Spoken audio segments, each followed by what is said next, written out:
E agora eu queria falar de uma coisa que é um assunto que, cara, eu acho que da Bíblia é um dos assuntos que eu mais estudei, que é escatologia, que são os tempos Finais. finais. O que está acontecendo? A gente está vivendo os tempos finais, há sinais, segundo a Bíblia, proféticos, e a gente não falou dessa pedra Ah, tá. Isso também. aqui é uma coisa simples. Depois eu falo Tá dela. bom. Bom, na verdade, Porque tem esse movimento, né? A claro, pandemia faz parte claro, disso, o anticristo já está aí. Aliás, a gente está perto da segunda volta de claro, eu Cristo, acredito que sim. sim? Mas vamos lembrar uma coisa. Quando os discípulos perguntaram para Jesus: que sinal haverá de tua vinda e da consumação dos séculos, do fim do mundo, Jesus falou assim: olha, cuidado que ninguém engane vocês. Porque Primeira coisa que ele já virão, falou. cuidado, virão muitos em meu nome dizendo: eu sou o Cristo, enganarão a muitos. Certamente, isso está em Mateus capítulo 24. Depois, quem tiver uma Bíblia em casa, procure aí, Mateus capítulo 24. Ele fala o seguinte: certamente vocês ouvirão falar de guerras e rumores de guerras. Não se assustem, ainda não é o fim. Se levantará nação contra nação, reino contra reino. Haverá fomes e terremotos em vários lugares. Mas isso é apenas o princípio das dores. Princípio das dores, exatamente. Então veja bem, guerra tem no mundo desde que o mundo é mundo. É. Fome, a Bíblia fala fome no Egito na época de José. Então não vou falar assim, não, o mundo está chegando ao fim porque está tendo guerra. O mundo está chegando ao fim porque está tendo fome. Não faz sentido. Mas o Apocalipse coloca alguns elementos que indicavam quando nós estivéssemos chegando próximos ao fim. Embora, nota de rodapé aqui, ninguém sabe o dia nem a hora da volta de Jesus. Tem estupidez. Tentar adivinhar. Não, claro, não podemos isso. Você entendeu? Bom, mas a gente pode saber a proximidade dos tempos em que vivemos. Então tem algumas coisas no Apocalipse que são características do tempo do fim. Exemplo, Apocalipse 11, 19. Diz assim: as nações ficaram iradas. Chegou, porém, o juízo de Deus, e o tempo determinado para ele dar o prêmio aos seus santos e aos profetas, e o tempo para destruir os que estão destruindo a terra. Ora, na época de Cristo não tinha como destruir a terra. O Apocalipse estava fazendo uma profecia de uma época em que a terra poderia ser destruída por seres humanos, coisa que na época do Apocalipse não tinha como. E ele fala depois das pragas de Deus que iriam cair. Essas pragas não caíram ainda. Mas os vislumbres dela... Não caíram? Não. A peste não é... A do Apocalipse, né? É. Mas os vislumbres delas podem estar já batendo as portas. Quer um tá. exemplo? Quer. Diz que um anjo derramou a sua taça sobre o sol, e foi-lhe dado queimar aos homens com grande fogo. Os homens se queimavam com um intenso calor e blasfemavam o nome de Deus que tinha autoridade sobre essa praga. Olha o problema da camada de ozônio, o efeito estufa, o que está acontecendo com o Sol. O outro anjo derramou a sua taça sobre os rios e fontes d'água e mares, que se tornaram como sangue de morto. Sangue de morto não é vermelho, dessa cor. Sangue de morto é escuro, é fétido, é quase coagulado. Como é que tá Pinheiros, Tietê, Lagoa Rodrigo de Freitas, as águas do mundo? Poluição. As previsões é que até 2025 a guerra do mundo vai ser pela água. É. Fala do anticristo, que ia dominar o mundo inteiro de uma maneira algorítmica, pacífica, porque é um algoritmo. O 666. O que é o 666? O que é o 666? Na época do Antigo Testamento, Deus deu algumas normas para os judeus. O povo do Oriente Médio, ele é muito simbólico, sabe? Ele tem muito esse lance do símbolo que aqui no Ocidente a gente perde. Então o judeu pode olhar, ele usa o paiot, que significa alguma coisa, o kippah, que é aquele chapeuzinho na cabeça. E Deus falou o seguinte: olha, vocês vão pegar a lei de Deus, escrever um resumo da lei de Deus, e vão colocar por frontal entre os olhos, numa caixinha aqui, e também na mão de vocês. O judeu hoje usa na mão esquerda. Pode olhar aqui no Muro das Lamentações, você vê o judeu orando lá, né? Baruch atah b'shem Adonai Eloheinu melech haolam. E ele vai orando no muro e ele tá com aquela caixinha preta aqui e outra na mão. Aí no Apocalipse a gente vê que o inimigo, o diabo, que se vale do anticristo, assim como Deus envia o Cristo... o anticristo é a versão do Cristo pro demônio. Pro demônio, o anticristo. Ele faz uma paródia de Cristo. Aí, como Deus no Antigo Testamento pediu aos judeus para ter a lei de Deus na testa e na mão, o anticristo coloca também um sinal, uma marca, na testa e na mão. Então significa uma época em que a lei de Deus vai ser questionada. Nessa época em que a lei de Deus for questionada, diz o Apocalipse, ninguém poderá comprar nem vender, senão aquele que tem a marca da besta e o número do seu nome. Ora, esse número é 666. Aí muita gente pega isso e fala o seguinte, então vou começar a calcular, Hitler dá 666, o Papa, o Saddam Hussein, Bill Gates, até a Ellen White, que é uma pioneira do Adventismo, ela dá 666, mandíbula, todo dá 666, né? No grego está o seguinte, aquele que tem entendimento, calcule. E essa palavra calcule no grego ali é a mesma palavra para faça a contabilidade daquilo que o anticristo vai fazer. E o que o Apocalipse deixa bem claro é que o anticristo vai ser a revigoração do Império Romano, que era o inimigo do povo de Deus. E por que 666? Na cultura da Babilônia, o 6 era o número base para você fazer qualquer cálculo. Era um número divino. Tanto é que quando Nabucodonosor ergue uma imagem, ela tinha 60 côvados por 6. 60 por 6. O 6 era um múltiplo divino. E ali você tem o 666, múltiplo de 6. Agora o Apocalipse fala que ele vai controlar a economia. Os povos da terra vão segui-lo. Ninguém vai poder, falando quem pode pelejar com ele.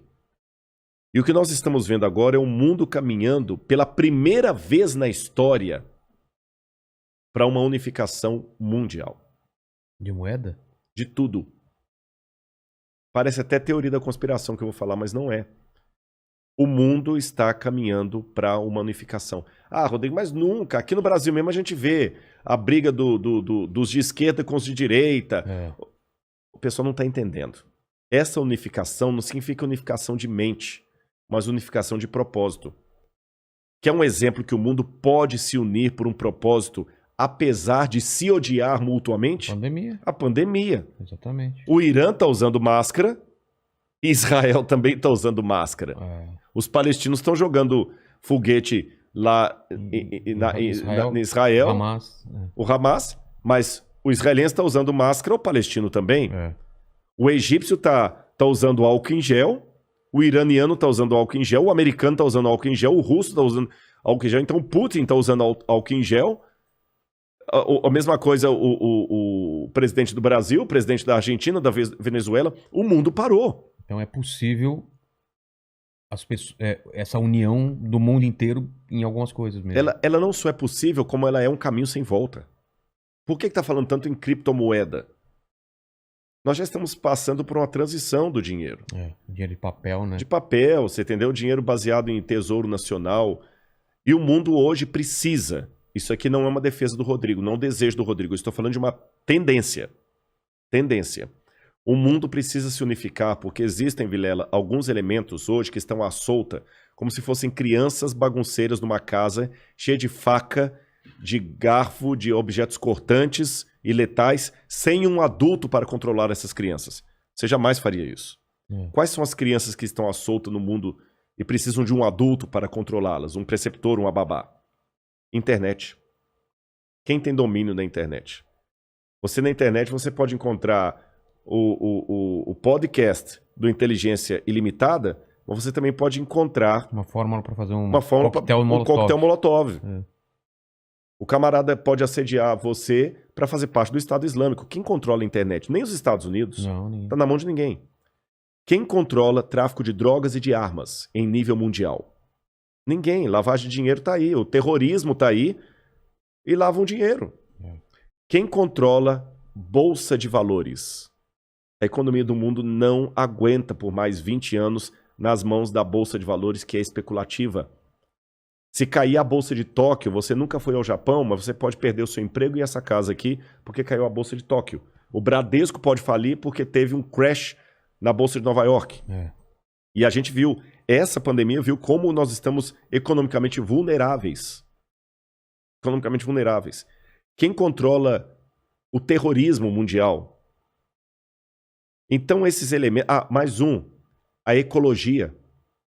Não quero entrar no debate se a Amazônia é nossa ou não é nossa. O fato é que se a gente não cuidar da Amazônia, o mundo todo se ferra, caramba. Você tá entendendo? Então não tem mais esse negócio assim, é meu.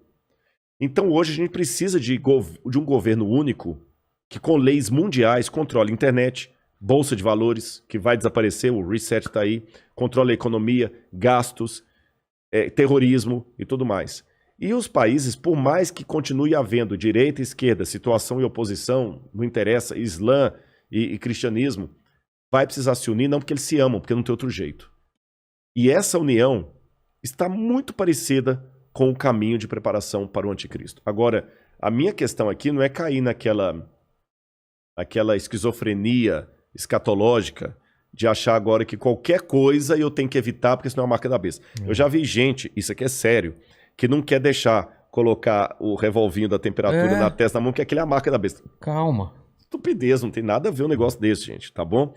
Agora, quando esse governo único se interpuser entre a minha fidelidade a Deus e a minha fidelidade ao Estado, esse é o único momento em que eu estou livre perante Deus para ter uma desobediência civil, social. Porque a própria Bíblia me ensina a ser obediente às autoridades constituintes. Mesmo quando Nero estava no poder, Pedro escreveu: respeitem as autoridades constituídas. A César o que é de César. Dai César o que é de César. Pague os impostos. Seja um bom cidadão. Que a crise não venha por culpa de vocês. A Bíblia me ensina a ser um bom cidadão. Porém, a própria Bíblia fala: quando o governo der uma ordem... A Bíblia não diz isso explicitamente. Diz assim, em termos filosóficos. Sim.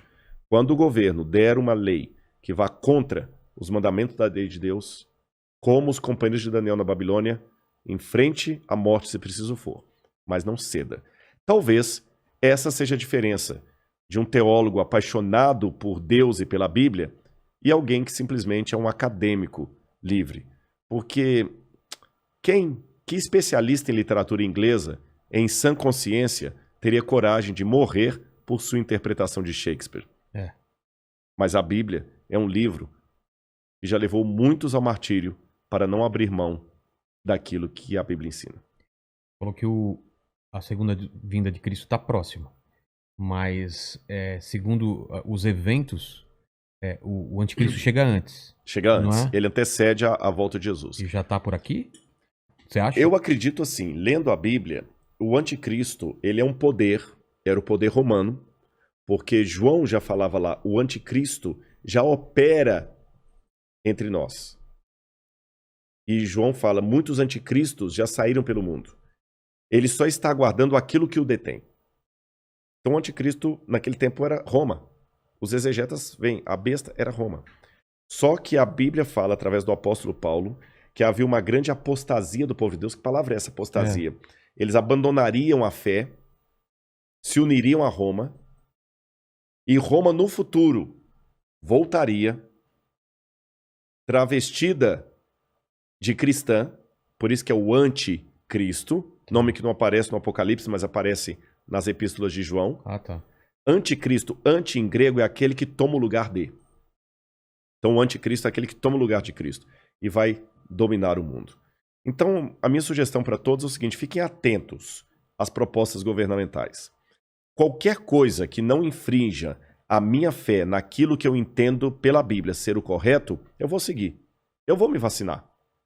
Eu não vou ficar caindo em teoria da conspiração. Mas a vacina é uma maneira de aniquilar um terço da humanidade. Eu acho que vai ser muito mais fácil Eu vou me vacinar. Só não vou tomar a Coronavac, né? Que é que está questionada aí, senão eu não posso entrar em Israel. Mas eu vou me vacinar. Israel não aceita. Não aceitou muitos países da Europa não aceitam a Coronavac. Né? Lamento o Butantan aí, mas a menos que mude o cenário, a Coronavac não está sendo aceita. A Pfizer, ou a Moderna, ou a outra, lá de Oxford. Essas são aceitas. Mas eu vou me vacinar. Você está entendendo? Agora, não vou cair em teoria da conspiração. Agora, o dia que houver uma lei que se interpuser entre a minha fidelidade e aquilo que Deus pediu de mim, aí eu estou disposto a enfrentar até a morte.